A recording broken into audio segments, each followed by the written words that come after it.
69 on your radio dial.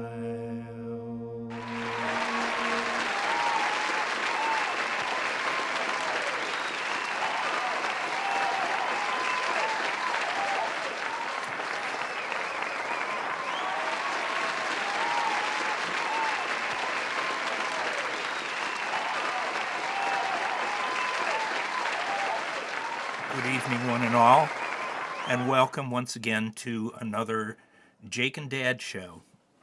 It is March 8th, it says it right 8th. there. Okay, March 8th, and we've already changed our clocks, so it's actually 8:44, even though our clocks are saying it's 9:44. It's time to spring forward, and by the time you hear this, it'll be like a month later. Tonight's show, going back to the days when DURK first began back in 1969, I did 8 shows with my best friend. Then I did 3 shows by myself. And there was a lot of bits, sketches, news stories, comedy stuff that I tried to write, hopefully to entertain people, that are never going to be posted because my friend has asked me not to post that. He is an important businessman and he doesn't want to be associated with what we did back when we were idiots. So, what we're going to do tonight is we're going to cover a lot of the material that we did back in the late 60s to the mid 70s. And then it's going to be retired. So this is our retirement show. Doesn't mean this is the last one we're going to do, but this is the last time you're going to hear anything that we do here tonight that may have been done multiple times in the past by one of my friends or by myself. So, at any rate, we're going to start out with the news tonight. Do you want to start the news? Do you want me to do the news? You can do news. Okay. Well, I mean, you're going to do yeah, every I other know. story. Okay, so here's the news. Some of this goes back again to 1969, more than 50 years ago, and again, I've tried to change dates and names to kind of put it in perspective for today. Most of these things are made up anyway. They have no relation to real stories at all. So, the news. A customer of the Red Barn restaurant at 8701 Detroit Avenue escaped death today when a bomb placed in his hamburger exploded minutes after he consumed the sandwich. Police say the bomb apparently was placed in the hamburger of Nick Spickle's Barnbuster. The only thing that saved Mr. Spickle's life was the lettuce and tomato cushioned the blow, absorbing the impact. Detectives from the intelligence unit drove to Warren, Texas this afternoon to question a 31-year-old cattle rancher in connection with the bombing. Charges were to be good start. Charges were to be filed today against 2 Cleveland youths who stole an auto at Southgate Shopping Center and then led Maple Heights police on a noonday high-speed chase, which interrupted the officers' lunch. The youths and the police were chasing 3 Maple Heights cheerleaders in a red Volkswagen. The cheerleaders escaped, but the youths were bodily dragged to the Maple Heights police station where they were given cold showers and placed in solitary confinement. Occasionally, we hear about someone who goes into shock after an injury and is near death. Dr. James L. Berserk has been studying the origin and treatment of shock for 15 years. The most common cause of shock is a condition called the tingler. Dr. Berserk believes that by having accident victims scream at the top of their lungs immediately following the accident, the tingler will not be able to take over their bodies and cause shock. This theory comes as a shock to most physicians. A reported $14 million Topps baseball card. I can read so well. A reported It's just like 14 million Hook. in Topps baseball cards was stolen today from a truck parked in the Abood's Foods supermarket at 1456. Just relax. At 14567 Euclid Avenue, police are advising all baseball card enthusiasts to be on the alert for the hot cards. The cards, 15 billion in number, are of marvelous Marv Throneberry. Who I'm sure you don't know who that Nope. was. He was a journeyman first baseman that played for the Yankees and the Mets, among others. Ah. More than two See, now I'm doing it. More than 200 students of Cleveland's Howard Keel Singing School for Deaf Armenian Midgets will be spending their summer touring the United States and giving concerts in major cities. Howard Keel himself will direct the group at the Monty Rock III Center for the Performing Arts in Meridian, Texas. Last year, the group toured Geauga County and has made plans to go to Guatemala next summer. I mean, it was more than two. Cleveland's water has undergone tests to find out if it is safe to drink. 8 members of the U.S. Environmental Protection Agency drank Cleveland's water, and only 3 of them died. Since the majority lived, the water has been declared safe. Not as bad as Flint, Michigan. Here's one with dead people, as was the one about Howard Keel. Salvador Dali, artist and eccentric, attended the opening of the only permanent display of Dali art in America this afternoon in Beechwood. He then went to the Cleveland Zoo to ride the horsies. Cleveland police called the fight Saturday night between motorcycle clubs the single most violent cycle gang fight they have seen since the movie The Savage Seven. A 15-year-old Youngstown boy was arrested and taken to the juvenile detention home yesterday after he and another youth led police on a high-speed chase from downtown Cleveland to Lakewood in a stolen car. Reports did not make clear why the police were driving a stolen car. The Coast Guard launched a search yesterday for a missing Buckeye Air freight plane that departed Burke Lakefront Airport shortly after 11 p.m. The plane was bound for Detroit, and the fear is now that the pilot may have attempted to taxi the entire way across Lake Erie to Detroit. The days when a youth caught shoplifting walked out of the store with only a slap on the wrist are over, according to a man who has worked in the security departments of several large department stores. From now on, shoplifters will be punished by amputation of the offender's arms. Cleveland has been left out of the new rail pack system because it is more profitable to go through Hicksville and Swamp Creek. The Ohio Water...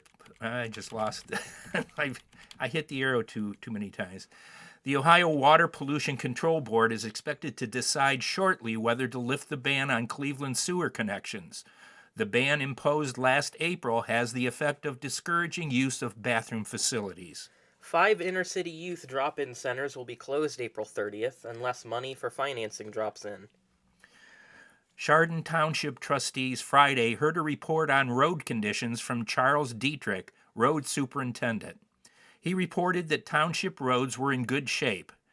Mr. Dietrich is now listed in fair condition at Geauga Community Hospital after being admitted Friday night due to injuries sustained when his car ran off the road and struck a tree. When asked what happened, Mr. Dietrich said he had lost control of his car while trying to avoid a pothole. His car struck a chunk of loose pavement and flew off the road. The Parents Advisory Council of Chesterland Elementary School will sponsor an open meeting for parents tomorrow at 8 p.m. The topic of new approaches in educational methods will be explored with Mavis Fern, guidance counselor for the elementary schools. The discussion will be related to the recent book written by William Neuralman, Sex Life of an Underdeveloped Elementary School Teacher, with 16mm movies and 8x10 glossy photos. All West Geauga school parents are invited, as well as other interested persons. Several people were critically injured in a car accident on Interstate 90 earlier today. 2 hospitals have reportedly admitted victims from the accident. Traffic at the scene is moving past with little trouble. Tow trucks are still on the scene, plowing through the wreckage looking for remains. I kept reading Picketed as Pokemon. I read it as Pokemon like 5 times. 40 wives of policemen picketed City Hall in Warren yesterday, protesting police brutality. How recently did you write that? Was that an old one? Yeah, these are all old ones. That's... I didn't write any new ones because new ones, I wouldn't be retiring for another 50 Well, years, that's but upsetting. these are all 50 years old That's or upsetting that 50 years ago that was still a thing. well, Jake, again, most of these are fake. I just made them up. No, that's 6 persons face armed robbery charges in Port Clinton following their capture, climaxing a chase involving 15 police cruisers and 3 policemen. Oh, this is one of my favorites.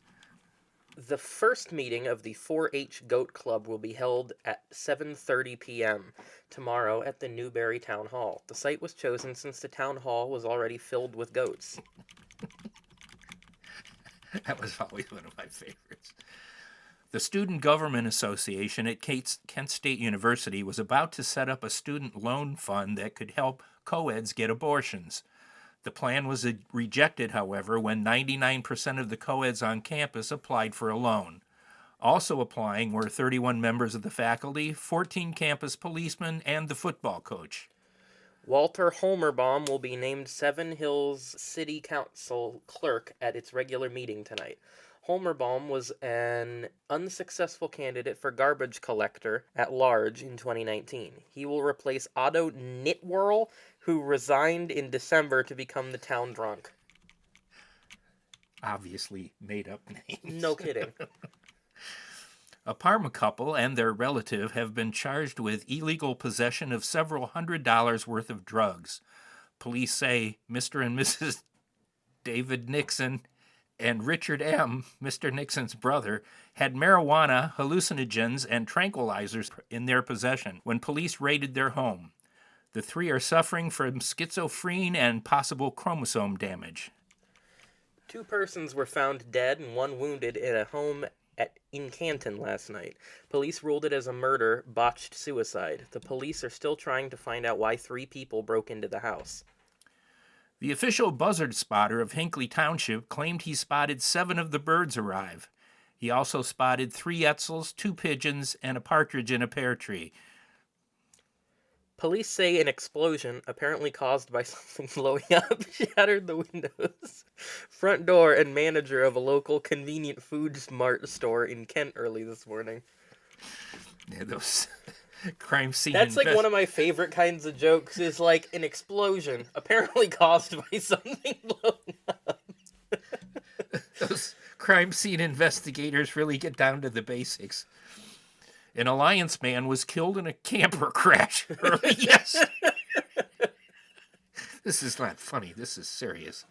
An Alliance man was killed in a camper crash. Just because I know it's coming up.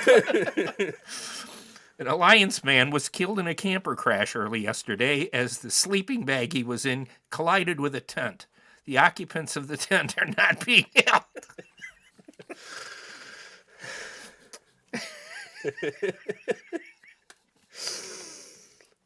There will be a Geauga County.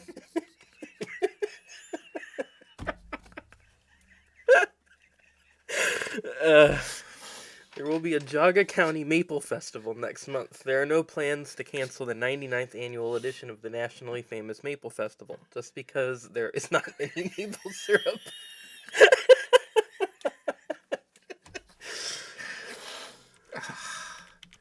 We shouldn't be having this much fun.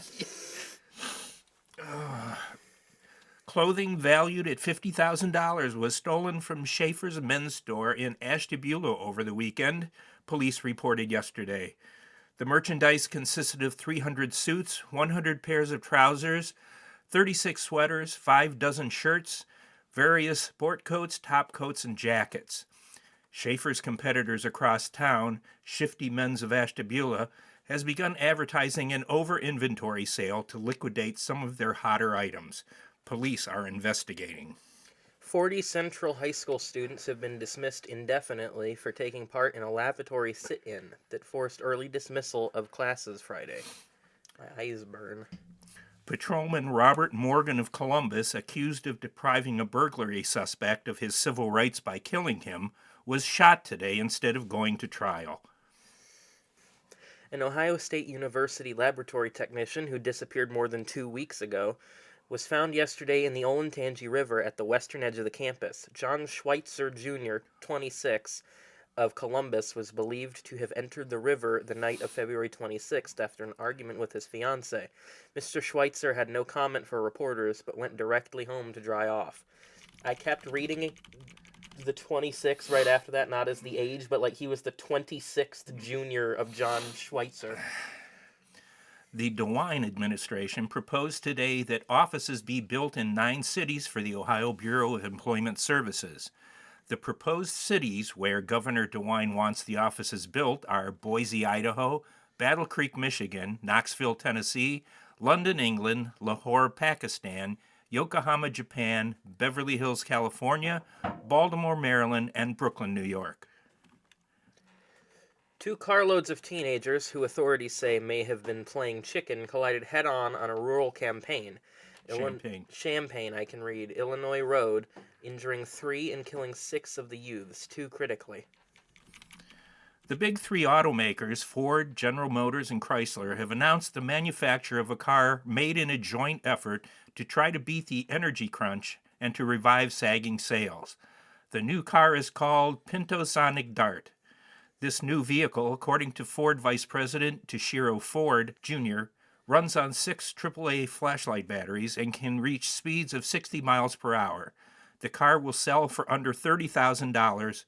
Batteries are not included. The FBI has cracked one of its oldest cases as Victor Abdominable Scar. Abdominable. That's what it says. That's what I said. Abdominable Scar Vinchinsky was gunned down in a bloody shootout. Vinchinsky had been sought for over 50 years by the FBI. In that time, he had dropped in the charts from Public Enemy number 1 to Kind of a Nuisance number 357.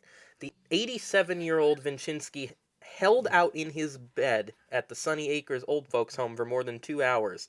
Finally, 17 agents rushed his bed and killed the unarmed Vinchinsky. No one could remember why Vinchinsky had been wanted. The head of the Federal Anti-Poverty Agency has filed for bankruptcy. Melvin Schlackheimer owes creditors a reported $3 million. Schlackheimer has also resigned his post. Gross negligence by Penn Central Railroad is reported to be the reason for the railroad misplacing 325 railway cars.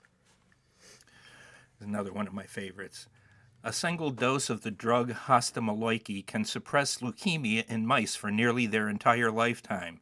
This means fewer mice will die each year of leukemia. Quintuplets were born early today to Mrs. Paul Kaplan, wife of an insurance man from suburban Van Nuys. Nice. I will never remember that. How do you spell guys? I know, that's what you said, but I already forgot it. 4 of the babies were girls and the other 2 were boys. 2 U.S. Air Force F-35 Lightning II fighter jets from Cannon Air Force Base in New Mexico collided in flight near Holbrook, Arizona last night. Over $500 damage was done to one plane and $300 to the other. Major Alfred Peabody said he swerved to miss hitting a pigeon and ran into the other plane. I regret not starting first. Viktor Luis Narkovich, a well-informed Russian journalist, said today that Russia is ready to launch 3 cosmonauts into space and have them link up with the orbiting lab Kaputski 2. 2 of the cosmonauts will be launched into spaceships, the 3rd in a Fiat.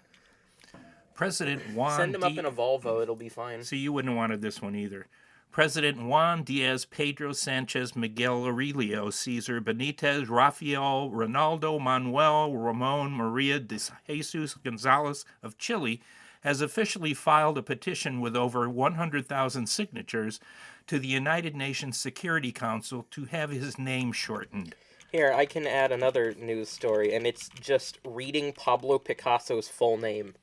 Pablo Diego Jose Francisco de Paula Juan Nepomuceno Maria de los Remedios Cipriano de la Santísima Trinidad Ruiz y Picasso. See, half of the 100,000 signatures were just Picasso's. Uh-huh. This one's yours. The King and Queen of Upper Middle Lowland, hate that, have been invited to participate in the Little... I'm assuming that was supposed to be countries? Countries of the World first annual meeting to find out what can be done about being pushed around by the big guys international conference. King Abner IV of Upper Middle Lowland will preside over the conference as the king wields the most weight with the United Nations, weighing over 377 pounds. The first subject on the agenda is the forthcoming trip to Disneyland. Deborah Lanigan, who was denied auto insurance by Nickel and Dime Insurance Company after marrying a man with a poor driving record, has charged the insurance company with sex discrimination. Nickel and Dime Insurance spokesman Archibald Fernsucker replied that the company did not care how much sex Mrs. Lanigan indulged in. She still would not be given coverage. And that's the news tonight. So pick up your phone so I can find out what we've got next on the agenda. You want to do your Karnak jokes? Sure. All right. These are new. Back in the day when my buddy and I did it, he was a big Johnny Carson fan. So, hang on. He used to do Karnak jokes that had been done on the Carson show, usually recently from when we did our show. Again, this is going to be another bit that's retired, and I found some new old Karnak jokes. So Jake is going to be Karnak the Magnificent, and we're going to do some Karnak jokes. Tonight we have a visitor from the East, the all-knowing, all-seeing, all-telling, all-omniscient, famous seer, sage, and soothsayer, Karnak the Magnificent. And I wish we had some Indian music that we could play at this point, but I don't have any. So nice to see you again for the first time. I hold in my hand the envelopes. These envelopes are hermetically sealed, kept on Funkin' Wagnall's porch in a mayonnaise jar since noon today. No one knows the contents of these envelopes, but you, in your mysterious and borderline divine way, will ascertain the answers to the question, having never before heard the question. Is that about it? I'm beginning them? Yes. Here is the first envelope. Okay. You do the black. Okay, and you and do then the we red? wait, Uh-huh. and then the red is what's in the envelope. Okay. The first envelope. Minesweeper. Minesweeper. You read it. What is the name of the book Hitler wrote about his cleaning lady?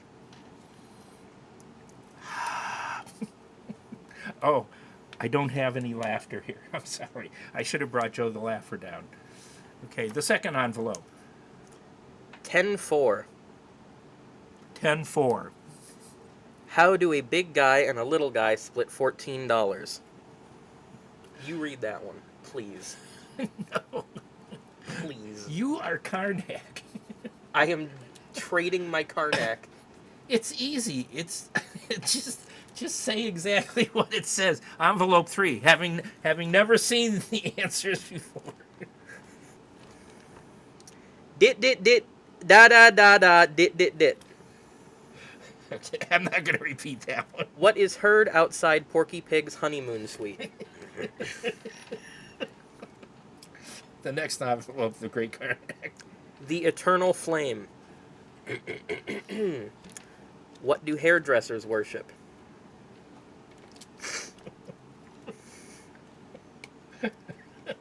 Oxnard.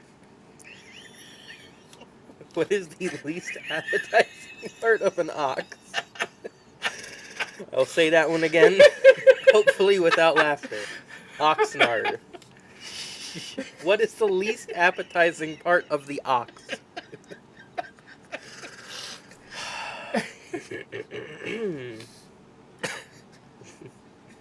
I need to not read the next one. Don't read it. Persnickety. How are snickety pickers paid?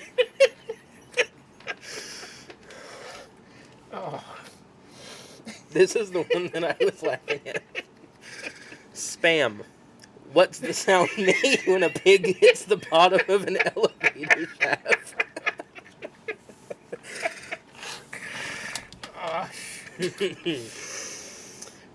Hell or high water. What do you not want in your underwear?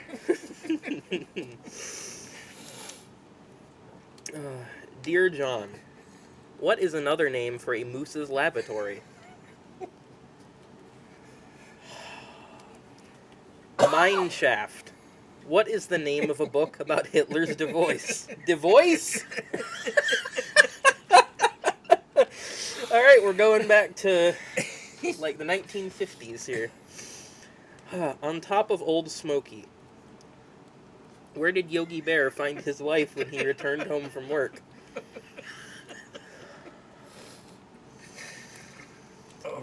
Pecan, almond, and Saddam Hussein. Name 2 nuts and a maniac. I don't know why. Yes, I don't know why spam was so funny. It was. Oh, jeez. Oh, so that was a good one to end on as far as Karnak is concerned. Through the years, I've done many writing assignments, English being one of my favorite subjects in school. And consequently, I've written some essays. What's that one about? I'd have to do that one. How about you do this one? So this is one of the first ones that I did. This one's from high school. And this is called How to Start a Zoo. Here's a game that I have called Planet Zoo. It's pretty cool. The starting of a zoo is not as difficult as many people might believe, but to stop a zoo is an altogether different story. When starting a zoo, one must remember 2 things. The people going to the zoo are there for a good time, and they are there to give away their hard-earned money. The main task in starting a zoo is to acquire a few wild animals. If money is no object, Jungle Larry can be hired to capture the animals required for the zoo. If a tight budget is restricting the amount of money available for wild animal supply, the animals can be purchased from Ralph Williams, used wildlife dealer, or they may be rented from Hertz Rent-A-Beast. Once the animals have been purchased, it is a good idea to put them in cages to keep them off the highway. The next item on the list is to put in sidewalks connecting the animals' cages, especially in the quicksand areas of the zoo grounds. The cages should be situated as far apart as possible, so the zoo goers who are walking from cage to cage will get hungry and thirsty and buy food and drink at the strategically located, high-priced clip joint concession stands. The talking boxes should be purchased next. These boxes will contain the animals' voices on miniature tapes. 25 cents will easily operate the boxes in front of the animals' cages for 1 minute of lion roar or 1 minute of giraffe silence. Pay toilets should be placed in the zoo. Not only will the patron pay to get into the toilet, but pay to get out of it also. For the zoo goer who likes to be chauffeured around the zoo, a window seat on the tourist train can be purchased for a mere $5 per animal visited. For best attendance, it is a good policy to have a pregnant animal or an escape. Although it will be unfortunate for the unlucky customer who might happen to stumble on a hungry lion or a playful gorilla. It is fantastic free publicity, and in the long run it will improve attendance. Last but not least are the parking facilities. The parking lot should be located about 2 miles from the zoo itself, creating the need for a shuttle bus between the parking lot and the zoo for a nominal fee. If one is seriously considering starting a zoo, the tips... what? Espoused. Never heard that word. Espoused in this article should make the project an easy and rewarding endeavor. That's because I had a remarkable vocabulary when I was in high school. This one is a very short one, and I don't remember if this one actually ended up getting turned in for a grade, but it was an idea that I started with. A brief essay on food and eating. It is a fact that over 50% of the population of the United States eats. A recent survey shows that people eat anything from roots and berries to vegetables, fruits, and meat. California has the largest number of meat eaters in the United States, and New York has the largest number of suckers. Many people who live in the dry western states eat dirt. In Alaska, people eat such delicacies as whale meat, walrus meat, and snow. Just a short one. This one has a bit of a story about it. This one is from my... Do you want to read this, or do you want me to? No, you can read it. This is from my freshman year at Kent State. And I'm sure everyone remembers the story about Paul McCartney being dead and the clues that were disclosed as far as the proof on album covers, in songs, and what have you. So this was my take on it.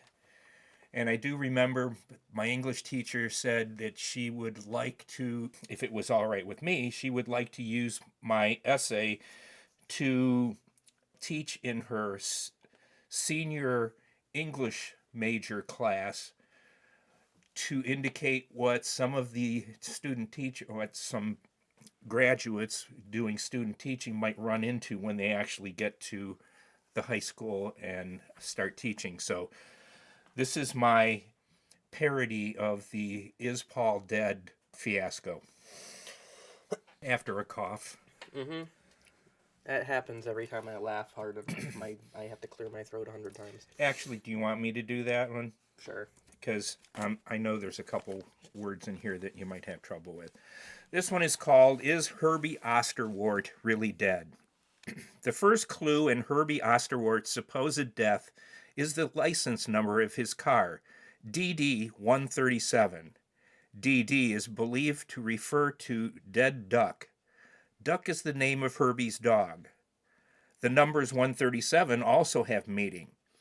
If Herbie lives 37 more years, he will be 13 years short of being 73 years old.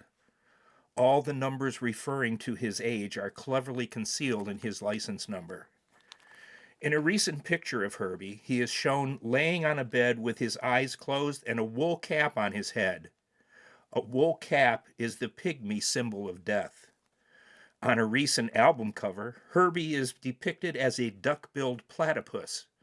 A duck-billed platypus is the Zulu symbol of a pygmy in a wool cap. There are also clues in the songs which Herbie's band, the Obscenities, sing. In their latest hit, Your Face Cleared Up, the words "Can you dig me" can be heard quite clearly. The clue which brought about the most controversy is on the cover of the Obscenities' latest album. Herbie and the Obscenities hum the theme songs to 25 Siamese TV shows. On the cover, Frank Pizza Pie is leading a procession which coincides with Apache burial rites. Frank is wearing moccasins made of garter snake skin. Behind Frank is Emmanuel Leaks carrying a very long spear on which Herbie has been impaled. Herbie is barefoot. Muslims are buried without any shoes on. Finally, bringing up the rear of the funeral procession is Charles Gesundheit carrying a dead pigeon. A dead pigeon is a symbol of New York City during rush hour. These clues have brought about many questions about Herbie Osterwart. Most of the questions are, is he really dead? I think my favorite and most unhinged theory that Paul is dead is on the cover of Sgt. Pepper's, the badge they have on the sleeves. Do you know what it actually says? Yeah, it's something in Canada as far as dead on arrival. No. Okay, it actually says OPP, which is Ontario Provincial Police, but people thought it was a D and took that as officially pronounced dead. Speak somehow. Okay, this one is probably the most recent thing that I did, and this was long after I was out of school. And it was just something that I wrote to be done on a show. And I don't think I ever really did it. But again, we're retiring all of this stuff, hopefully with new material that isn't all dad jokes. So, Jake, this is one of the longer ones. I can tell, being that it's 3 pages. Front and back. Front and back. Tips for women driving alone at night. There are more than 46 million women licensed to drive an automobile in the United States. There is also a staggering number of women unlicensed who drive an automobile in the United States. The odds are that each of these women has been exposed to driving at night at least once in their lifetime. With rising crime rates in urban areas throughout the country, the problem of safety for the female motorist is a very real one. However, there are precautions that can be taken that are neither costly nor time-consuming. Carry a flashlight. Go absolutely nowhere without a flashlight. A good procedure to follow is to switch the flashlight on when walking to your car in a dark parking area. It is true that the light will pinpoint your location to any perverted, sex-crazed maniacs who might be lurking in the bushes, but it will also help with later identification of the assailant in a police lineup. If the attacker is not armed, the flashlight may also be used as a weapon to beat the living daylights out of them. If all goes well, and you should by some happy chance, good lord, open your car door without a problem, it's a good idea to use your flashlight to pan the back seat and make sure no ghoul has secreted himself there. Nothing. I'm just irritated at how much I keep screwing up. Pick your spot. This is not to be confused with picking your seat. Your choice of parking places can be most critical in avoiding any unpleasant confrontations. Assuming you do not enjoy the luxury of an indoor parking garage, try to park on a street with a fair amount of traffic. Try to avoid parking in dark alleys and uninhabited dead-end streets. Even better, locate a parking lot that is reasonably priced, well-lighted, and close to your place of work. It is a good idea not to park in the lot of an abandoned building that might be inhabited by hopped-up drug addicts looking for their next score. Also, stay away from friendly winos who stand on the curb with a sign that reads, "Park on this lawn, $2." They are only after enough money for a bottle of Muscatel. What is that? Wine. Oh. I don't know. Park close to... I love the English language. Park close to a light or a street lamp. Thieves and thugs, unlike moths and hookers, do not congregate in these areas. Another hint is to ask a co-worker to walk you to the parking place. Just be sure you have your flashlight ready, as even co-workers can turn on you and may need a good belt in the chops. Check equipment. No, on the car. When was the last time you checked the air in the spare tire? Do you even have a spare tire? Is all the original jacking equipment in the trunk? Or has some thief come and ripped your jack off? I knew you were going to make that joke as soon as I expected it a line earlier, honestly. I was much younger when I wrote this. Do not try to change a flat tire after dark. Not only are you at the mercy of a potential attacker, but it is perilous from a traffic safety view. It's best to call for the nearest emergency road service. Most gas stations hire young teenagers to work at night. They may fantasize and become aroused, but they are generally harmless. You might also luck out, and a good Samaritan will stop and lend a hand. Be careful that he doesn't ask for a hand or worse from you when he is through changing your tire. It is a good idea to avoid accepting help from a man who wanders out of the woods with a half-eaten squirrel in his mouth.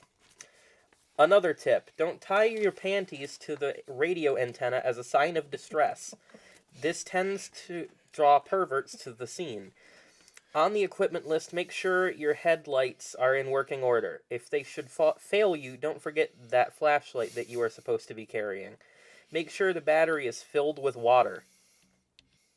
What? Batteries in the car used to take water. I don't believe they do anymore. Right. Really? Yeah, it kind of turns into acid mixing with... That's weird. Okay. Yeah. Gas station attendants are always happy to take care of this for a small extra charge. And finally, make sure your horn is working. Sound off. If you get inside your car and suspect trouble, lay on the horn. Most assailants are actually shy and will avoid confrontation with anyone who is liable to draw attention to them. Don't you be shy. Let out a couple of robust screams. The words aren't really important as long as you get your message across. Just in case you are waiting at an intersection for the traffic light to change and a man approaches to sell you cigarettes or wash your windshield, don't hesitate to crash the traffic light to draw police attention.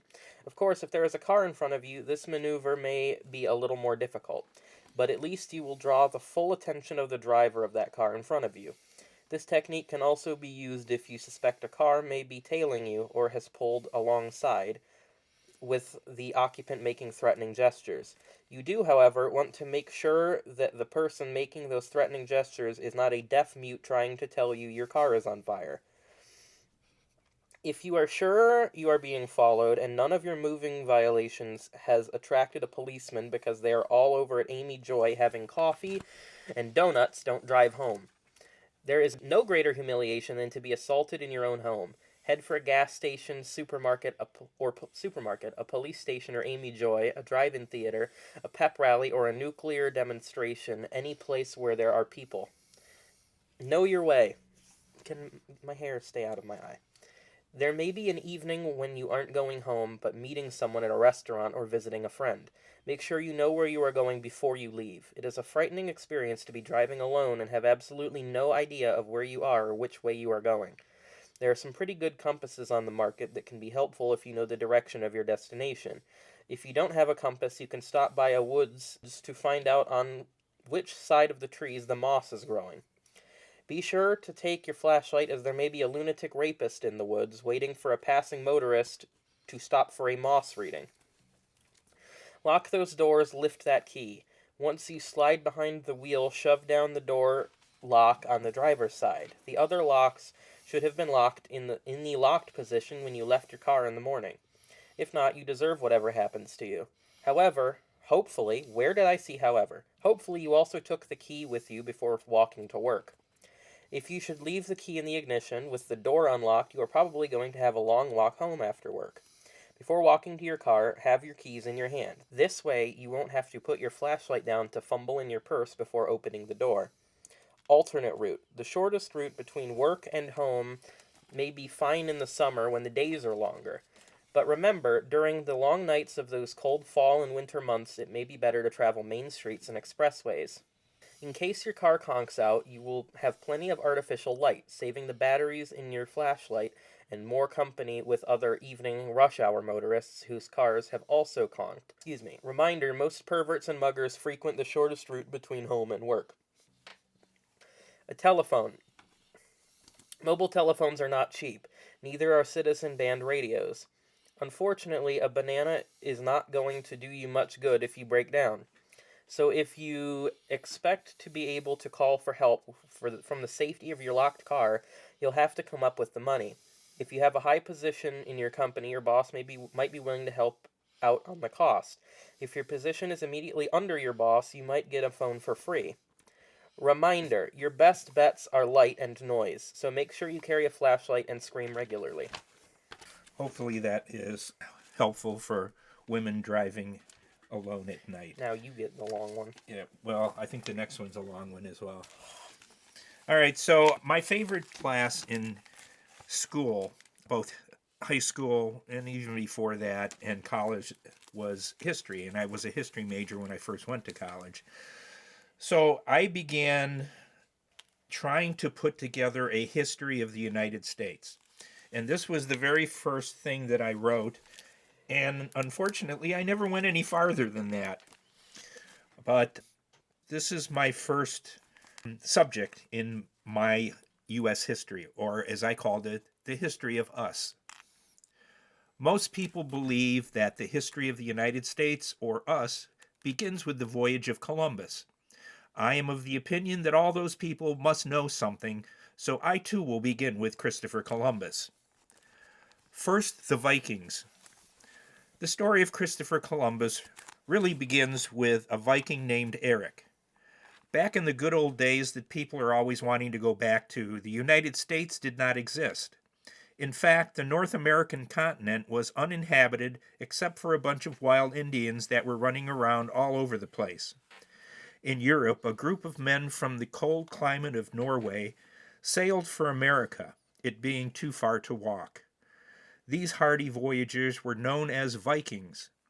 The Vikings were led by Leif Erikson, who liked to sail down rivers smoking funny little cigars with a voluptuous blonde at his side. After an arduous journey on which they discovered Iceland and Greenland just for practice, the Vikings reached the New World. They named the land they discovered Vineland, because the land looked vine to them. Leif and the boys couldn't take the climate, though, and shortly thereafter they returned to the Old World. Following the Viking expedition, Leif Erikson received a lot of great publicity from the Viking press, and one reporter in particular. So many people read the articles of this reporter that he was known as Eric the Red. Now comes Columbus. Nearly 500 years later, a man in Spain named Christopher Columbus got a hold of a newspaper with an account of the Viking voyage. He became interested in the New World, which was 500 years older but still younger than the Old World. Many people in the Old World still believed the Earth was flat and any ship sailing too close to the edge would fall off the Earth. Columbus knew the earth was not flat but round. He knew this from having owned a chicken farm at one time. Besides this problem, Columbus was poor and a foreigner, having been born in poverty and Italy. His only hope was to convince King Ferdinand and Queen Isabella to shell out the loot to finance his voyage. The brilliant scheme. Columbus arrived at the palace one day with an egg and a brilliant scheme. Instead of telling the king and queen he wanted to rediscover the new world, he told them that the earth was round and proved it by showing them his egg. Therefore, he hypothesized, by sailing far enough to the west, he could reach China and India and all the wealth of the East. At first they hesitated, but the queen, having a soft spot for Italians, finally agreed to give Columbus the money he needed for his voyage. The voyage. Columbus set sail for the New World in the ships Nina, Pinta, Santa, and Maria in the year 1492. Needing practice discovering land, he made for the Canary Islands 800 miles to the southwest. After discovering the Canary Islands a few times, he embarked for the New World again. Days turned into weeks, and weeks turned into, that's right, you guessed. The men were becoming a bit distraught, fearing they would sail off the edge of the earth. Columbus couldn't quell their fears, having eaten his last egg, since food was also becoming scarce. The men hadn't thought to bring along their fishing gear. Luckily for Columbus, land was at last sighted. Columbus immediately claimed the land for Spain. This was very generous, seeing as how the king and queen had made the voyage possible. Columbus traded with the natives, whom he called Indians. He was aware that they were not really Indians, but he hoped that if he called them Indians, the king and queen would believe he really made it to India. The later exploits of Columbus. Columbus made several more voyages. No matter how hard he tried, he kept discovering America. The king and queen finally found out Columbus hadn't really discovered a route to India and had him thrown in prison. Christopher Columbus died a broken man in poverty, a small town in southern Spain. And that's as far as I got with that one. Now, this next one is also an historic essay. And I've got a little story for this one as well. This one I didn't do for myself. I did it for my best friend when he was in college. And he turned it in and got an A on it. My brother then did the same essay and turned it in high school and got an A minus. And that kind of tells you that grades are subjective.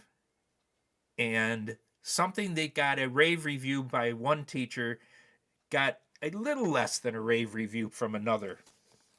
Unless, of course, he made some spelling errors. I don't know. But at any rate, here's the last history thing for the night, and Jacob's going to read this one. Or at least he's going to start. We'll see how far he gets. This is a long one. See how far it gets until I get frustrated with mispronouncing. Just take your time and slowly just read what's on the I'm paper. telling you, Mimi tries to tell me I am not dyslexic. I swear to God I am. You know, I can see where Hook had problems when he was reading stuff, because the last show we did, he was drinking Ripple most of the night, and which is another wine. So he was probably not seeing very well. What is my excuse? That's exactly what I was getting at. Dyslexia. I don't know. I have several symptoms. All right, so let's see if you can get through this. The United States has always enjoyed war. That is the reason it fights so many. Government leaders can find almost any reason over which to go to war. The following is a brief but factual history of the United States at war. Back in the days when war was uncivilized, during the colonial period, our ancestors found a land in which to live. It was called America after its discoverer, Christopher Columbus. The colonists practiced war upon the Indians, who were the original tenants of America. The colonists enjoyed fighting the Indians. Besides, they had to add some color to the events, which would eventually appear in every high school history book. The colonists finally became friendly with the Indians and invited them to a dinner sometime in November. Relations had become so good by this time that the colonists named a season of the year after their red brothers. To this day, that season is still known as Indian Summer. The Americans, which is how the colonists so aptly came to be known, after years of relative peace, grew weary and were ready to go to war again. They decided to call their next war the French and Indian War. This pretty much dictated who the enemy would be. Americans, with the help of England, who owned America, took out most of their wrath upon the Indians by taking lands to the west, which were owned by the Indians. This also counted as a loss in the French win-loss column. The colonists decided they did not need the British anymore. They had learned enough about war to make it their own. In 1776, the colonists wrote a Declaration of Independence, which was bad enough. Then they started a war with the British by shooting at them from behind trees and bushes. This so infuriated the British that they retaliated by marching down the roads in perfectly straight lines. The colonists answered this strategic maneuver by firing the shot that was heard round the world when the Giants won the pennant. This shot informed the British back in England that a war was on in America.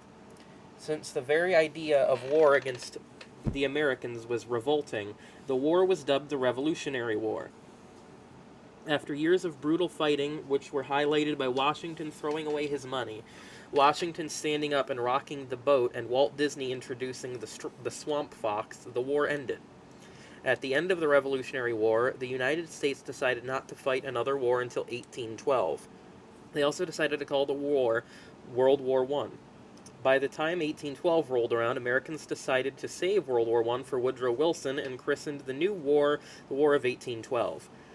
This war was unique, being the only war named after an election year. Both sides enjoyed the war so much they continued to fight even after a treaty had been agreed upon, as was the case with the Battle of New Orleans. Or New Orleans, if you're... Y'allins. Nolans.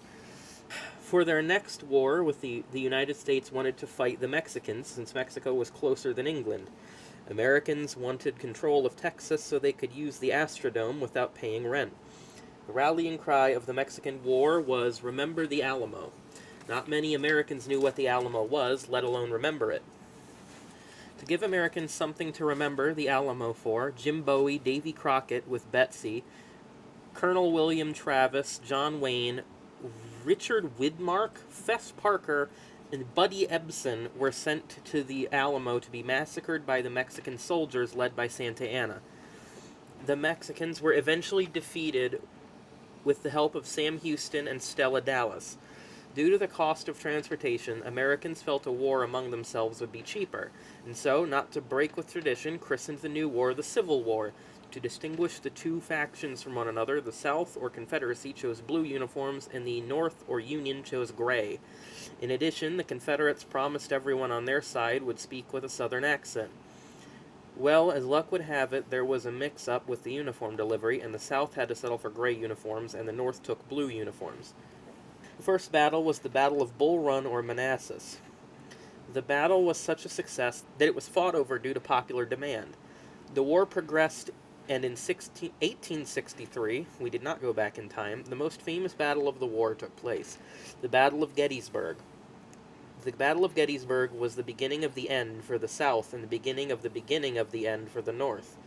Following the battle, President Lincoln visited the scene to dedicate a cemetery, and in so doing, delivered a very famous speech, which to this day is still known as the speech President Lincoln delivered at Gettysburg during his visit to dedicate a cemetery. General Robert E. Lee of the Confederate Army surrendered to Ulysses S. Grant. Where? Do I have the wrong page? Or did it get cut off? Because it just says, surrendered to Ulysses. Yeah, Ulysses. Okay, that's it? Yeah, Ulysses is a book, Okay. and that was Grant's first name, so I just figured just put Ulysses. Okay. Yeah, that's all. Okay. I just see that name and, like... It's okay, we'll cut this out so you don't sound stupid. No, I am stupid. Leave it in. April 9th, 1865, at Appomattox. not what I would have said, Appomattox Courthouse in Virginia. The Civil War, I was trying to pronounce it like approximate. The Civil War was over, but the United States had one more war to look forward to before the turn of the century. In 1898, the Spanish-American War began. Once again, Americans had a rallying cry which they missed having during the Civil War. The new rallying cry was "Remember the Maine," since most people had already forgotten the Alamo. The United States was furious over the sinking of the battleship Maine, which was filled with the best 50-cent Havana cigars. Thanks to the Spanish-American War, American medicine made great strides in the treatment of malaria and yellow fever, which would help them in the Pacific in World War II. The most publicized battle during the war was the Rough Riders charging up San Juan Hill, led by future President Theodore Roosevelt. The Rough Riders were not actually on horses, therefore the Spanish referred to them as the Rough Runners. Needless to say, the United States won the war. As the 20th century dawned, the United States owned a record of 7 wins and no losses. Finally, the war that the United States has been waiting for since 1812 came along. World War II. Won. We skipped it. The United States had finally gone big time. They had gone to war with not just one country, but with the world. World War I was the inspiration for such songs as Over There, Yankee Doodle Dandy, Mademoiselle from Armentières, and Pack Up Your Troubles. Jim Cagney? Jimmy Jimmy Cagney. Cagney, making up most of them famous. World War I brought the United States to its first combat hero, Sergeant York, who killed Germans while pretending to be a turkey. Other colorful participants of the war were the Red Baron, the Blue Max, the Yellow Chicken, and the Green Hornet. He's getting around. The war ended when an armistice was signed in 1918. This gave the United States a 23-year break between World War I and World War II. Although President Woodrow Wilson said that World War I, or the Great War, was the war to end all wars, the United States got into World War II without much trouble. The attack on Pearl Harbor, which brought the United States into the war, was a mistake by the Japanese. They were attempting to attack Nairobi, Kenya. The attack was led by Wrong-Way Tarasaki, which explains the mistake. The United States was also at war with old nemesis Germany, and Germany's closest ally, Argentina. World War II was again an inspirational war as far as songwriters were concerned. Such love ballads as Hutsut Ralston, Mersey Dotes, Chloe, Chicory Chick, Dance with the Dolly with the Hole in Her Stocking, and Boop Boop Diddum Dottum Waddum Doo were written and became popular. Colorful American heroes in World War II were Jimmy Doolittle, Charles Commando Kelly, Joseph O'Callahan, Gregory Pappy Boyington, Audie Murphy, and the aging John Wayne and Richard Widmark. Widmark. Well, you wrote it wrong then, because it's a W. Yeah, Widmark. Since when does a W make an M sound? That is a W. Well, you said Widmark before. You couldn't remember from the Alamo? Didn't think I did say that, actually. The war ended in 1945 with President Truman ordering the dropping of atomic bombs on Hiroshima, Nagasaki, and Los Alamos. Even as World War II was ending, the United States was already looking for a new place to fight. It took 5 years of careful study to decide on Korea. In 1950, American troops were sent to take part in the Korean conflict. The conflict, or war, was a seesaw affair until 1953 when the Chinese realized the United States sent troops to fight in Korea. All Occidentals looked the same to them. God, I can't read. An armistice was signed and hostilities came to an end. Korea had its heroes, Trapper, Hawkeye, Duke, Spear Chucker, and Hot Lips, to mention a few. Some important events took place during the Korean conflict. The first hydrogen bomb was exploded. Humphrey Bogart won Best Actor honors. New York Yankees won the World Championship 3 years straight, and Eisenhower was elected president. Following the Korean War conflict, the United States had built up a 9 wins, no loss, and 1 tie record. The United States went looking for their 10th victory in Vietnam. Vietnam did not have a rallying cry like Remember the Alamo or Remember Pearl Harbor, mainly because people had a hard time pronouncing place names, not to mention remember them. The United States tried a sneak attack on North Vietnam, not to be confused with South Vietnam. But by the time the U.S. had enough troops to start the attack, 10 years had elapsed, and the American people were wondering where the Army was. Finally, in 1968, President Johnson, not affiliated with the Floor Wax people, decided to let the American people know where the Army was. He also told the Americans that he would not run for presidency in 1968. This came as no surprise, as many Americans had decided he would not be president after 1968. So in 1969, Richard M. Nixon became the 37th President of the United States. U.S. troops began returning home and the war de-escalated. And so the United States will wait patiently, studying alternatives until it involves itself in another war. Okay, so that's the material that... Well, actually, there's one other thing.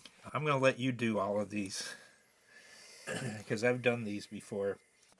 One day, we did this with Hook, and he had trouble, but by that time, when we got to this part of the show, he had consumed most of a bottle of Ripple, so it's no wonder he couldn't do any of these. This is from the Wixie School of Broadcast Technique, which I attended back in 1970. These are tongue twisters. And this is supposed to be a practice for enunciation, because back then, all the announcers, they wanted to have sound the same. Like, I believe the term that was used when I went to the Columbia School of Broadcasting was they would puke out their vocal stuff. So these are the tongue twisters. There's about 20 of these, so have at it. You're going to have problems just based on what you've already read. Oh, I know. I am just going to read each one. I'm not doing what you had me do last time. No, which that's is on the other side. That's on the other side. Okay, well, I'm not doing that. Chicken. A big baby buggy with rubber buggy bumpers. She sells seashells by the seashore. Double bubble gum bubbles double. Each sixth chick sat on a stick. All of the saws I ever saw, I never saw a saw like that saws. Does your shirt stock short socks with spots? What does that even mean? I don't know. 6 slim, slick, slender saplings. Round and round the rugged rock the ragged rascal ran. I bought a box of biscuits, a box of mixed biscuits and biscuits mixed. Eat fresh fried fish free at the fish fry. That one's actually, I don't know why that one's not hard at all to me. Because you're hungry. Theophilus? Yep. I hate Greek names. Theophilus, the fifth... I knew you would have problems with this one. Theophilus, the thistle sifter, while sifting a sifter full of thistles, thrust 3,000 thistles through the thickness of his thumb. Now let me do the Mike Tyson version. Theophilus, the thistle sifter, while sifting a sifter full of thistles, thrust 3,000 thistles through the thickness of his thumb. The seething sea ceaseth. Are we Shakespeare now? And thus the seething sea sufficeth. That's not a word. What is it? Sufficeth. That's not. Sufficeth. Sufficeth. Okay, still. Why are we? From that's not a word to why is it Shakespeare? The seething sea ceaseth, and thus the seething sea sufficeth thus. The 6th sheep's sick. 66 sick chicks. Truly rural. I hate that word. Strange strategic statistics. Tie twine to tree twigs. Liniment? Yep. Okay. All right. That takes care of the material that we're not ever going to address again. But today, during a discussion that Jake and I had, I came up with the thought that I hate the names of baseball stadiums I now. do too. I also hate them. It's absolutely ridiculous. There was a time when if you said the name of the stadium, you just knew where that stadium was located. Now, they're named after sponsors. It means absolutely nothing to me. Because of Minute Maid Park, I am not going to go out and buy Minute Maid. So why name the ballpark something that nobody remembers unless you're actually in the town where that stadium resides? You don't know where the hell it is. Mm-hmm. Jake has put together a list of the names Every of single ballparks that now exist and the names of the ballparks. And we're going to have a little discussion about the naming of ballparks in this day and age where the sponsors are paying very large bucks to have their name on the stadium, which gives more money to the owners. And we already know they're all making millions and millions of dollars. And any owner who says that they are not making millions and millions of dollars not only is a miser, but he's a liar. Yep. Also, I will be adding my input as a young man that grew up on baseball as what I grew up knowing the stadiums as, because there's a few that I didn't know the name of now, which is scary that I'm not even 20 yet and I already am like, I don't know what the hell this is. There are a few exceptions. Dodger Stadium is Dodger Stadium, has been since the beginning. We'll get there. And for the most part, there are very few that are still called what they were originally named. So I highlighted the ones that I have only known one name for in green. So we go in division by division. The Orioles, Oriole Park at Camden Yards. It has always been Oriole Park at Camden Yards. I don't think anybody calls it Oriole Park. I think everyone calls it Camden Yards. Yeah, and it's a relatively new park. It was from the early 90s. It's a very nice park. And I'd love to. Because before that, they were playing at Memorial Stadium. I don't like the new stupid-ass wall in left field, because that just kills right-handed power hitters, but whatever. This one I will read the nicknames first, because I feel like you'll be able to get it from these. The Cathedral of Baseball, America's Most Beloved Park, Fenway and Park. Friendly Fenway. It's always been Fenway. It's always going to be Fenway, and that's cool. And it's also a very intimate park. I've been there a couple times, and no matter where you sit, you feel like you're right on top of the field. Another one that has always been this, Yankee Stadium, also known as the Stadium, the house that Jeter built and the house that George built. And when I was putting this list together, I was not really thinking, and my exact words were, who the fuck is George? And then I remembered George Steinbrenner. This is actually the third Yankee Stadium. I attended the first Yankee Stadium back in 1969. There has been a renovation done and then a new stadium altogether built. So again, it's not the original Yankee Stadium, but at least the name has remained the same. Yeah. The worst stadium in baseball, the Trop. Yep. I have always known it as Tropicana Field. Now, right, and it is the worst stadium.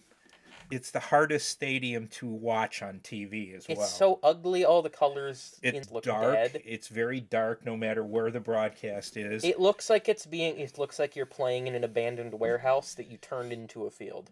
It's very ugly. I did see that they are one of the teams that is going to be playing in a different stadium this season. Thank God. Them and the Athletics. The no city given Athletics. Yeah, I forget where they're going to be playing. It's not They're going to be playing in the minor leagues for where the Aviators are, which is their Vegas team, I think. And the last one in the East, Rogers Center. Yeah, that... Or Sky Dome. Yeah, Sky Dome is what it originally was called. I've always known it as Rogers Center. I have to pause because I wrote Roger Center, but it's Rogers Center. Yeah, and before they played there... Centre. Because they're British. Yeah, they used to play in a football stadium called Jerry Park when they first were expansion team in the American League. And it was really weird because outside the fence in center field and right field, you saw the rest of the football field go off, and it's just nothing back there.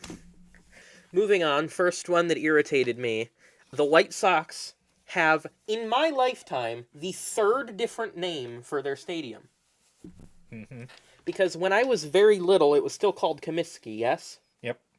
Okay, then it got changed to U.S. Cellular, which is what I knew it as for several years. Then it got changed to Guaranteed Rate, and then it got changed again. Now the Guaranteed is gone, and it is just Rate Field. Rate what? What are we rate? Are we rating the team? It gets a negative 10. Second rate. That's pretty generous. Like, how about 30th rate? Well, it's not like anybody's going there anyway, so. The nicknames, two of them are fine. One of them is not not flattering. Sox Park, New Comiskey, The Cell. I know they mean like as in U.S. Cellular, but I just think of it like a prison cell because it's like a prison cell having to. It's like being in jail having to watch the White Yeah, Sox. I've not been to that stadium, but I've driven past it, and it actually is one of the newer ballparks, but they just don't play baseball there. They play Little League. God, looking at statistics from the White Sox last year, genuinely, it is so impressive. This one I highlighted in green because this is the only name I have known in my life for the most. Well, it's the name I have known for the most part. The Guardians play at Jacobs Field, but it's Progressive Field. I've known it as Progressive Field for 90% of my lifetime. I know that's not how it was for you. No, it's always been Jacobs Field Right. for me, but prior to that, they played at the Municipal Stadium, and before that, at League Park. Mm-hmm. But never was to League Park. Well, actually, I have been, Yeah. but Honestly, at this point, I've accepted that it's called Progressive Field. I still call it Jacobs Field most of the time, but if I'm talking about, like, for example, if I'm playing an MLB The Show, I'm not gonna be like, oh, let me go select Jacobs Field. It's like, let me go find Progressive. well, on rare occasions, I still refer to the team as the Indians too. Yeah. The Tigers, Comerica Park. Yep, that's Still always been Comerica. Comerica Park, and I was to their previous home, Tiger Stadium, which I believe was built either right next door. That I mean was right next door to where Comerica. Comerica was built right next door to Tiger Stadium or across the street. Mm-hmm. One of the other stadiums that, as far as I know, this has always been the name, is the Royals Kauffman Stadium. Yeah, And that one was built some 70s, in 70s the or early 80s. in the early 70s I want to because say they started in 72. 69. I want to say it was around 73 it opened, and they played at Municipal Stadium, but Kansas City Municipal Stadium before that. And that's actually from moving from Philadelphia, the Athletics spent some time in Kansas City before they moved to Oakland, before they moved to Las Vegas, which they haven't done yet. One of there are some nicknames that are actually kind of creative. And then there's some like Kaufman. The K. Good job. You took the first letter of good. Good job. Yeah. Minnesota Twins, Target Field. But Kaufman is named after the owner of the team. Yeah. Target Field, Minnesota. Yeah, I believe it's always been Target, but again, this is one of the newer It's been ballparks. yeah, too. that one was only built in 2010. It's So only been there before 15 that, years. they played The outside. Hubert H. Humphrey Metrodome. Yeah, they played at the Metrodome, which was an awful ballpark. Although Jim Thome loved it because he hit so many home runs against the Twins. I like playing there in MLB The Show because center field and left field are just a dead zone. And they had like a beanbag out in right field. Oh yeah, because of how weird and tall the wall is. But before that, when they first moved, because they originally were the Washington Senators, and when they moved in the early 60s, they played at Metropolitan Stadium. That was an outdoor ballpark. So that one I'm fine with. The only reason I knew Hubert H. Humphrey Metrodome beforehand is because, go figure, Monster Jam was played there. But think about it. Target Field. Unless you know that that's in Minnesota, what indication is there by calling it Target Field that it's in Minnesota? Exactly. This is what spawned the whole discussion in the first place, is because I remembered that Minute Maid Park in Houston, Texas has a name change. By the way, I cannot find anything about the company, because the only thing I can find is it's a Japanese multimedia conglomerate. I'm like, I highly doubt that the Japanese $1 million whatever conglomerate from Japan bought a stadium in Houston, Texas, where there are zero. These sponsors that are having the ballparks renamed, they're not buying the stadium. They're buying the rights to rename it. That's all they're buying. It's just so weird to me. But also, the nickname is the Icebox, which I don't understand. Maybe if I went there, I would understand it, but I don't know. Well, it's Um, not a covered stadium, so I doubt that they have ice there. well, I mean, there's a roof on it. Yeah, but it's an open thing. So my whole life, I have known it as, I think a little bit when I first got into baseball, it was called the Astrodome still. Mm-mm. That one was called the Astrodome too, very early. Not There that was I not that there I was remember. another name before Minute Maid, but for most of my life it's been Minute Maid. Now it is Daikin Park. Yeah, yeah. Before that, they played at the Astrodome, which was the first domed It was stadium, so bad and ugly. and they played football there too. Speaking of playing, Not the Astros, but speaking of playing football, there another one, Angel Stadium. Okay, cool. The Angels play there. Again, creative nickname, the Big A. yeah, I believe it was originally called Anaheim Stadium. It used to be called the Angel Stadium of Anaheim because it's the Los Angeles Angels of Anaheim, which is too long. Call it the Anaheim Angels or call it the Los Well, Angeles that Angels, not team has both. changed names because they The originally were California Angels, the Los Angeles Angels, the California Angels, the the Los Los Angeles Angeles Angels Angels, at Anaheim. and then it was the Anaheim Angels, and then it was to the Los Angeles Angels, and then the Los Angeles Angels of Anaheim. But that again. one at least names the team Right, in the Angel naming of Stadium. it, so you know what that one is. Angel Stadium, not Angels Stadium. This one I wrote in red because I have heard it been called this maybe 3 times in my life. The where the formerly Oakland Athletics played is Oakland Alameda Coliseum, County Coliseum. I have heard it called that maybe 3 times. That's the only thing I have ever known. I have only ever heard it called the Oakland Coliseum that or one. just the Coliseum. That one probably is right behind Tropicana Field. Is Looks the worst. wise, Supposedly they've had sewer backups there.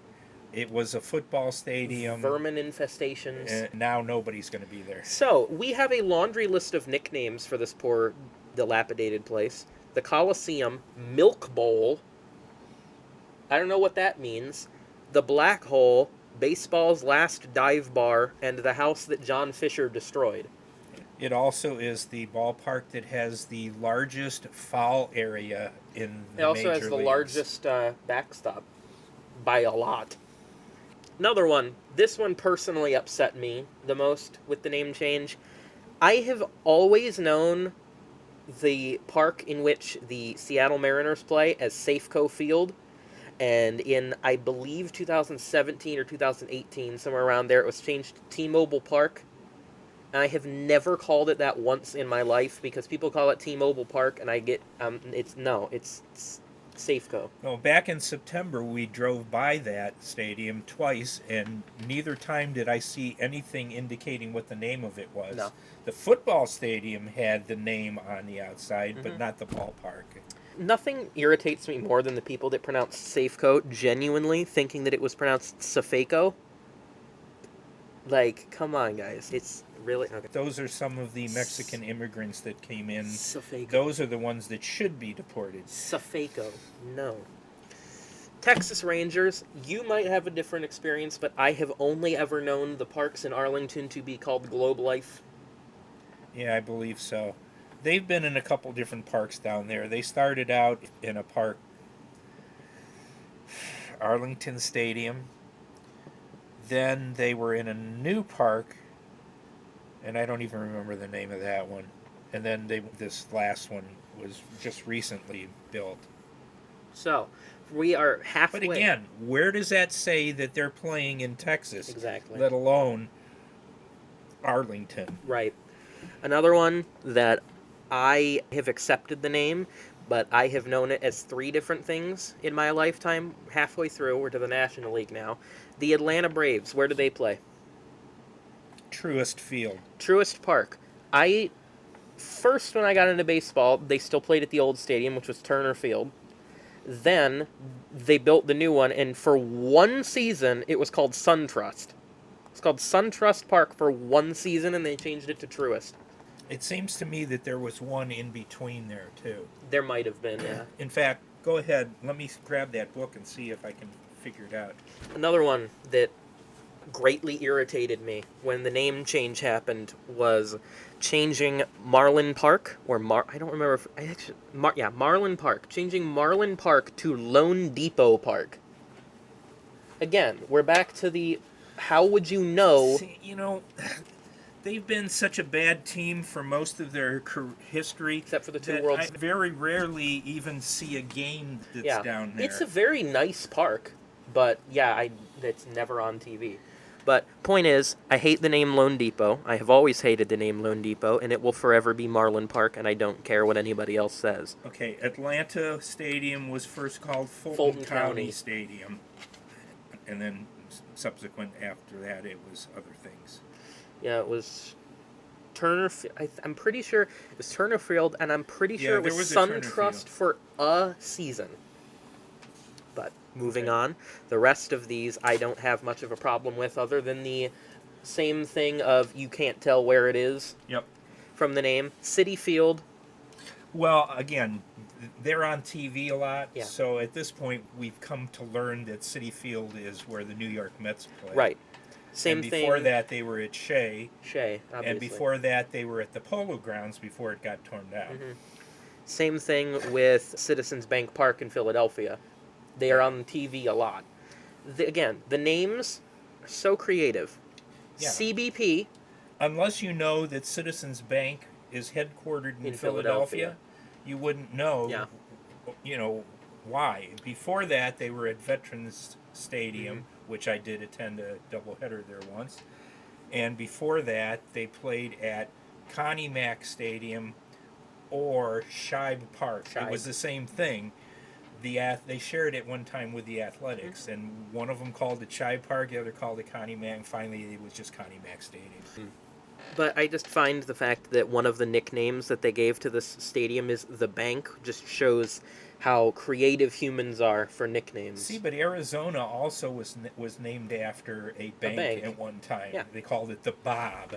The Bob. So, okay, which bank is in which city where which team plays? The real question is, when are we going to get Fifth Third Stadium? It probably already exists. It could happen, but most likely that would happen in Cincinnati because that's where they're headquartered. Isn't Truist another bank? Okay.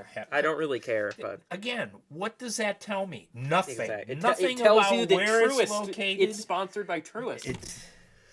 Here, we finally get a break from the insanity. Washington Nationals. Where do they play? Nationals Park. Yeah. Nationals Park. Yeah, Washington has had a long history because they were one of the original American League teams back in the early. Maybe a controversial opinion. I don't know. It's a nice stadium, but it's really boring. Like, it's a nice stadium, but there's nothing like... And that's another one that's not on TV very much these days. Now, we have two here that I... Actually, we have four here that I'm used to.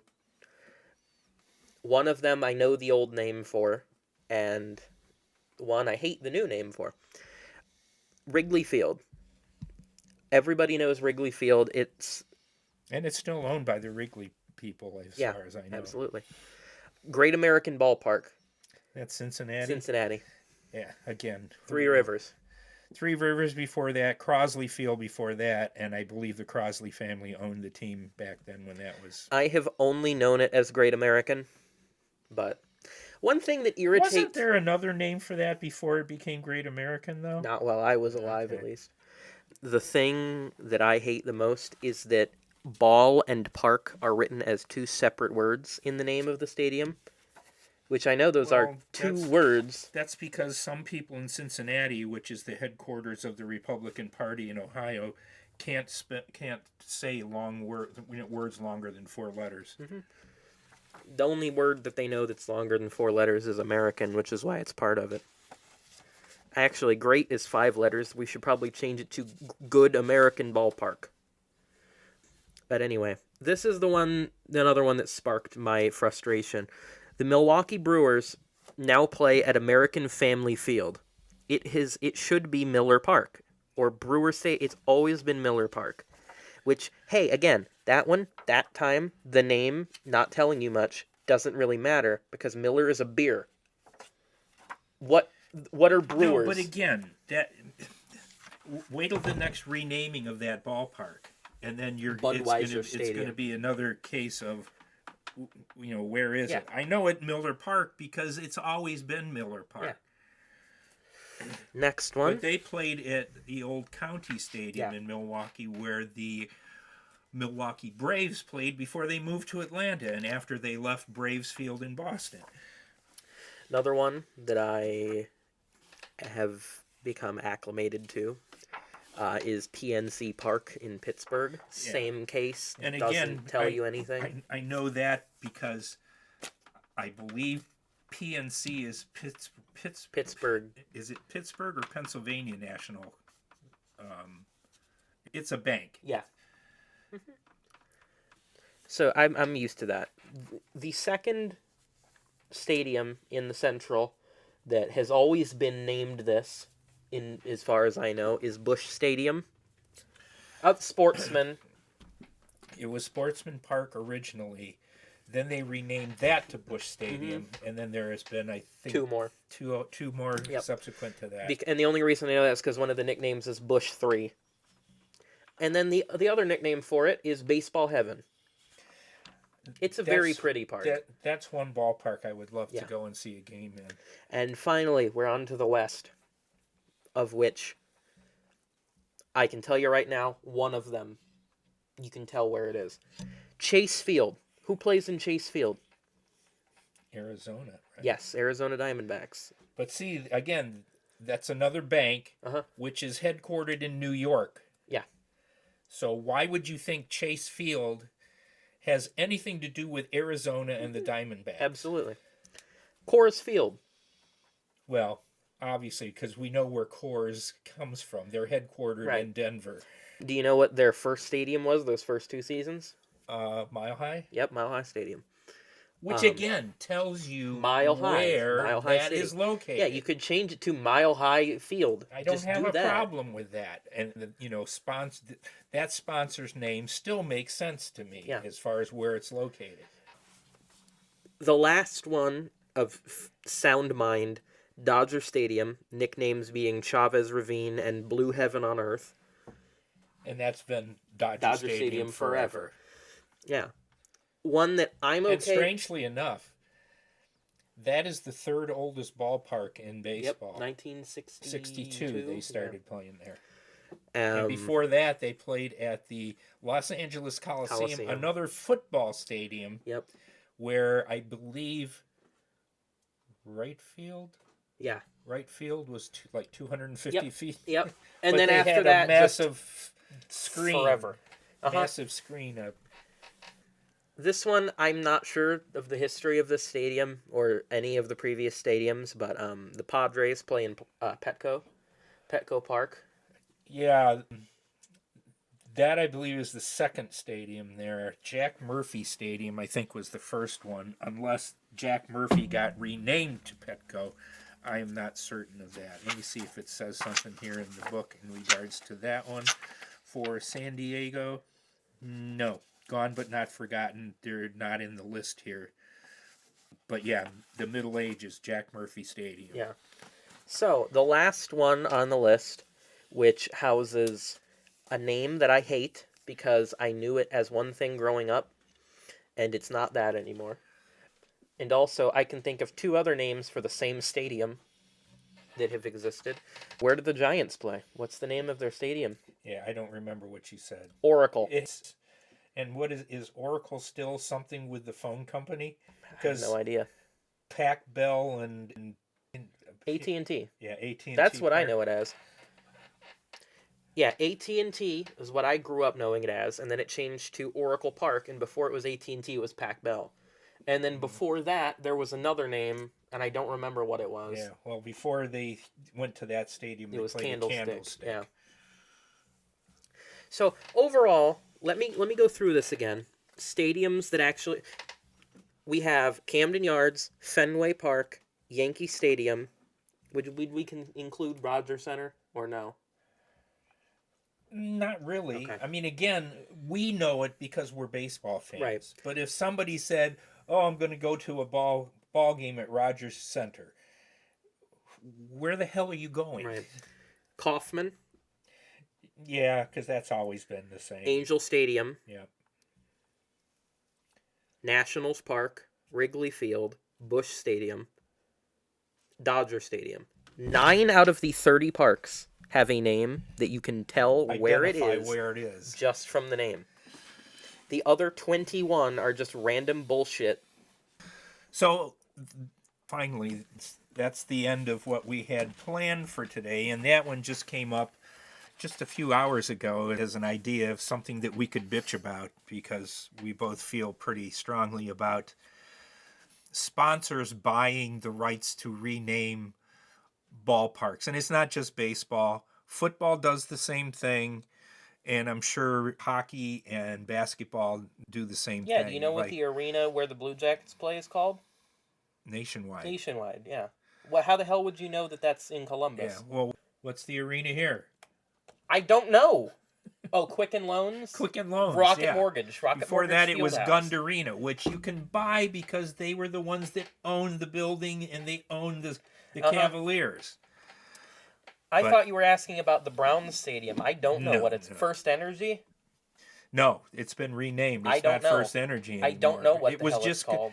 The most I hear is Brown Stadium. Yeah. So because guess what? It's where the Browns play. It's not really called that. I'll have to look at the sign when I go parked Monday morning. I literally never call Rocket Mortgage. I still call it Quicken Loans because it's Quicken Loans. Yeah. So at any rate, oh yeah, it is Rocket Mortgage, not Quicken Loans. So that's our show for tonight. So we are going to start our closing procedures here. And we are going to quickly get out of here. Oh.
Forgot before we're done here, I need to send out some dedications. We had some cool calls to the boss line, and we want to send out some dedications to Big Al, Red, Louie, Spike, Choo Choo, Spanish Anna, Dirty Mary, Nick the Creep, Baby Carlos, Jr., Pee Wee Toots, Papa Spot, Greasy Creep, Wussy Mush, Ralph and Brucey, and of course Denise, Brad, and Ellen.